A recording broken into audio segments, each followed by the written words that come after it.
অসমতো কেজৰিৱাল আৰু ঘৰে ঘৰে কেজৰিৱাল শীৰ্ষক কাৰ্যসূচীলৈ 9 মাৰ্চত নাহৰকটীয়াত ঘৰে ঘৰে গৈ মত বিনিময় কৰাৰ লগতে গুহাৰি বিতৰণ কৰিলে ডিব্ৰুগড় লোকসভা সমষ্টিৰ আম আদমি পাৰ্টিৰ প্ৰাৰ্থী মনোজ ধানোৱাৰ আৰু দলৰ কাৰ্যকৰ্তাসকলে। ইয়াৰ মাজতে শিৱৰাত্ৰি উপলক্ষে এটা শিৱ মন্দিৰত পূজা অৰ্চনা কৰি প্ৰসাদ গ্ৰহণ কৰাৰ লগতে ভক্তসকলৰ সৈতেও মত বিনিময় কৰে।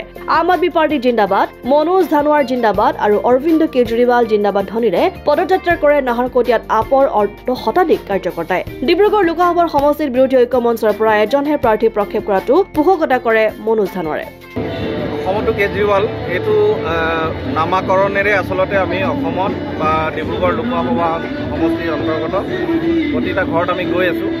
ৰাইজৰ লগত আমি এটা যোগসূত্ৰ স্থাপন কৰিবলৈ চেষ্টা কৰি আছোঁ। এই অভিযানটোৰ জৰিয়তে আচলতে কেজৰিৱাল বা আপৰ যি পাঞ্জাৱত আৰু দিল্লীত চৰকাৰ আছে তাত চৰকাৰে কি ভাল কাম কৰিছে, অসমতো আমি আম আদমি পাৰ্টি চৰকাৰ আহিলে কি কি কাম কৰিব পাৰোঁ, এই ক্ষেত্ৰত আমি অভিযান লৈ আছোঁ আৰু ৰাইজক ঘৰে ঘৰে গৈ জনাবলৈ চেষ্টা কৰিছোঁ। দেখা গৈছে আজি আপোনাৰ ব্যস্ততাৰ মাজতো আপুনি প্ৰসাদ খোৱা দেখা গৈছে। আপোনালোকৰ মন্দিৰত আহি কেনে অনুভৱ হৈছে?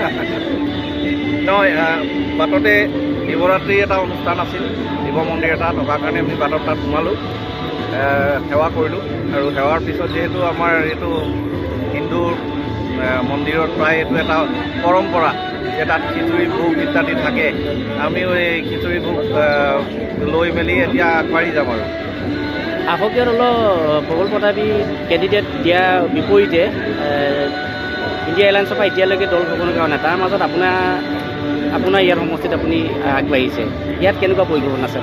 মই এইটো আমিতো ইণ্ডিয়া এলায়েন্সত এতিয়াও আছোঁ, বিৰোধী ঐক্য মঞ্চতো আছোঁ। বিৰোধী ঐক্য মঞ্চত আমি আবেদন কৰিছোঁ যে আম আদমি পাৰ্টিৰ কাৰণে এই চিটটো এৰি দিব লাগে, যাতে আমি এটা ঐক্যবদ্ধভাৱে বিজেপিক আমি যুঁজিব পাৰোঁ। কিন্তু তাৰ আমি আশা কৰিছোঁ বিৰোধী ঐক্য মঞ্চই এই ক্ষেত্ৰত নেতৃত্বই বিবেচনা কৰিব আৰু আগন্তুক দিনত এটা সঠিক সিদ্ধান্ত দিব। যদি লুঞ্জুতি গগৈ আহে তেতিয়া আপোনাৰ কি ভূমিকা হ'ব?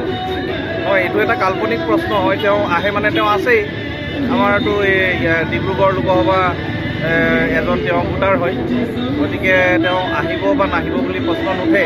তেওঁ খেলিব নে নেখেলিব সেইটো এটা প্ৰশ্ন হয়, কিন্তু ঐক্যমঞ্চৰ পৰা এজন কেণ্ডিডেট হোৱাটো ভাল। এতিয়া তেওঁলোকৰ দলৰ স্থিতি কি এইটো আমি এতিয়ালৈকে স্পষ্ট নহয়, কিন্তু যিটোৱে হ'ব বিৰোধী ঐক্য মঞ্চত আমি একেবাৰে একগোট হৈ আগবাঢ়িব পাৰোঁ, সেই ক্ষেত্ৰত আমি চবৰে সহযোগিতাটো পাম বুলি আশা কৰিছোঁ। নাহৰকটীয়াৰ পৰা ক্ষীৰোদ কোঁৱৰৰ ৰিপৰ্ট, অসম আদিত্য।